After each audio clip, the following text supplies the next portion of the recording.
Welcome students, मैं इरशाद अहमद। और आज की इस वीडियो में हम क्लास 9 की फ़िज़िक्स का chapter number 9 force and laws of motion continue कर रहे हैं। और आज का हमारा टॉपिक है law of conservation of momentum. Statement जो उसकी है वो क्या है? Total momentum before collision is equal to the total momentum after the collision if no external force acts on the system। अब जब कभी भी दो ऑब्जेक्ट्स जो है कोलाइड करती हैं तो क्या होगा? जो उनका मोमेंटम है कोलिजन से पहले किसके बराबर होगा? जो मोमेंटम गेन करेंगे आफ्टर द कोलिजन, सिवाय कि उन पे कोई एक्सटर्नल फोर्स जो है वो अप्लाई ना हो। और जो ये कोलिजन हो दो ऑब्जेक्ट्स का, ये दो कार के बीच में हो सकता है, कार और ट्रक के बीच में हो सकता है, दो पर्सन्स के बीच में हो सकता है, प्रोटॉन और प्रोटॉन के बीच में हो सकता है, प्लैनेट और मेट्रॉइड्स के बीच में हो सकता है। तो किसी भी दो ऑब्जेक्ट्स के बीच में जो कोलिजन होगा, कोलिजन से पहले जो मोमेंटम था और कोलिजन के बाद में जो मोमेंटम होगा वो दोनों बराबर होंगे। या हम कह सकते हैं कि law of conservation of momentum जो है ये भी कहता है कि जो टोटल मोमेंटम होता है किसी भी सिस्टम का वो कंजर्व्ड रहता है, सिवाय कि कोई फोर्स जो है उन पे एक्ट ना करे। तो law of conservation of linear momentum states that total momentum of the system is always conserved if no external force acts on the object और द सिस्टम ऑफ ऑब्जेक्ट्स। अगर हम इनका मैथमेटिकल एक्सप्रेशन निकालें तो suppose करते हैं कि हमारे पास दो बॉल है जिनका मास m1 और m2 है। इसकी इनिशियल वेलोसिटी u1 और u2।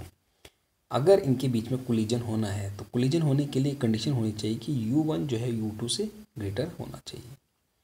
जब कोलाइड करेंगे, कोलिजन के बाद ड्यूरिंग कोलिजन क्या होगा? जब फर्स्ट जो है सेकंड के साथ कोलाइड करेगा तो यहाँ पर जो फोर्स होगी फर्स्ट के ऊपर ड्यू टू सेकंड, और ये है force on second due to first.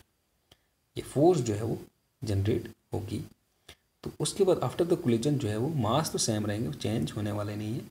यहाँ पर जो है वेलोसिटी चेंज होगी, इसकी फाइनल वेलोसिटी v1 और इसकी फाइनल वेलोसिटी v2। अब जो मोमेंटम होगा बॉल का, momentum of ball before collision, इसको हम इनिशियल मोमेंटम बोलेंगे। तो फर्स्ट का इनिशियल मोमेंटम कितना होगा? इसका ये है p1i, फर्स्ट का initial momentum m1 u1, second का इनिशियल मोमेंटम m2 u2।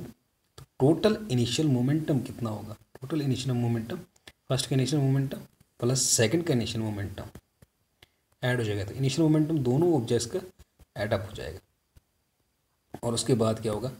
और कोलिजन के वक्त क्या होगा? जो फर्स्ट जो है पहला बॉल जो है वो सेकंड के ऊपर फोर्स जो अप्लाई करेगा वो क्या है? 1-2 ऑन m2 पे। और उसके रिस्पॉन्स में according third law of Newton जो है वो जो सेकंड बॉल जो है फर्स्ट पे जो रिएक्शन देगा वो क्या होगा? वो F21 होगा। और according to third law of एक का तो एक्शन है, दूसरा रिएक्शन है। तो ये एक्शन है और ये रिएक्शन। तो थर्ड लॉ ऑफ मोशन क्या कहता है? To every action there is equal and opposite reaction. तो एक्शन और इक्वल और अपोजिट क्या होता है? रिएक्शन। उसके बाद अगर हम देखें तो नेगेटिव साइन वो क्या दिखाता है? वो दिखाता है डायरेक्शन ऑफ फोर्स। तो डायरेक्शन ऑफ फोर्स क्या है? यहाँ पर अपोजिट डायरेक्शन में है। आफ्टर द कोलिजन क्या होगा? उनकी वेलोसिटीज़ जो है वो चेंज हो जाएंगी और उनका मोमेंटम भी जो है वो चेंज होने लगा। तो पहला का जो फर्स्ट बॉल का जो इनिशियल मोमेंटम तो हमने ले लिया, वो कितना था? m1 u1। और अब फाइनल मोमेंटम कितना होगा? फर्स्ट बॉल का फाइनल मोमेंटम जो है m1 v1, और सेकंड बॉल का इनिशियल मोमेंटम होगा m2 v2। तो टोटल फाइनल मोमेंटम कितना होगा, या total momentum after the collision कितना होगा? सो हम पी एफ से डिनोट कर रहे हैं।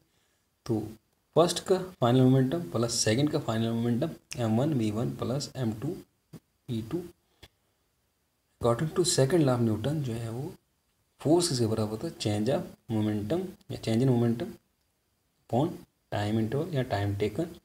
तो फर्स्ट ऑब्जेक्ट के लिए क्या होगा, जो force exerted by ball first on second, change in momentum produce by ball second upon collision time कितना है, चेंज इन मोमेंटम कितना होगा सेकंड के लिए, सेकंड ऑब्जेक्ट के लिए क्या होगा F1 से 2 m2 minus m2 u2 upon time t। Similarly first के लिए क्या होगा F21 m1 v1 minus m1 u1 upon time.